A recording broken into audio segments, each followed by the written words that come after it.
Somewhere underneath this convoy of tractors and sleds is a lake. It sits under 800 meters of Antarctic ice, and it's probably one of the most isolated bodies of water on Earth. A team of scientists traveled there hoping to drill into it, and I was lucky enough to go along with them.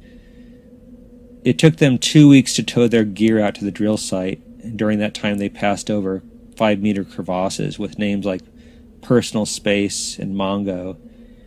They had been meticulously mapped and bulldozed full of snow. Spending time in the flat landscape of the ice leaves your senses exquisitely tuned to even tiny changes in the vertical.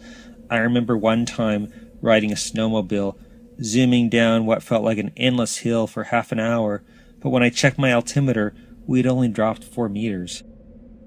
Drilling through 800 meters of ice is no simple matter. Really, nothing is in Antarctica. I sat for hours with the ice drillers as they bored into the glacier. This is Dennis Dooling, the lead driller, looking kind of actually worried that a camera has revealed a hole that is branched into 2, and this would hold up the drilling for more than a day. Because the scientists were searching for life in the lake, we had to wear sterile suits to avoid contaminating the samples. Those suits had a way of transforming even the most virile person into a caricature, with a hunched back and a voluminous butt crack running all the way up to the shoulder blades. No one knew when they would break into the lake, and determined not to miss that moment, I stayed up for around the clock for 4 days, sleeping only a couple hours at a time in my tent. One morning, the crackle of a handheld radio woke me from a 2-hour nap.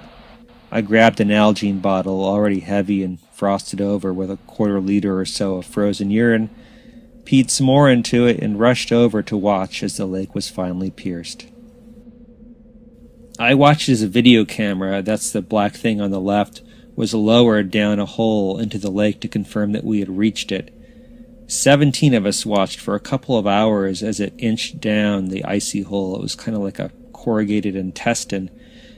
People were nervous since we had already had 2 false alarms, and everyone cheered when the camera finally plunged into brown muck at the bottom. As mud was raised from the lake, dark glops of it spattered onto the snow. This stuff hadn't seen the light of day in maybe as long as 1,000,000 years. And I picked some up, and it was kind of scratchy like wet cement. It was surprising because it looked really smooth when you looked at it. It was like holding something from another planet, and I think everybody wanted to touch it for that reason. People even drew lines on their face with it. I watched a paleontologist slip some under a microscope.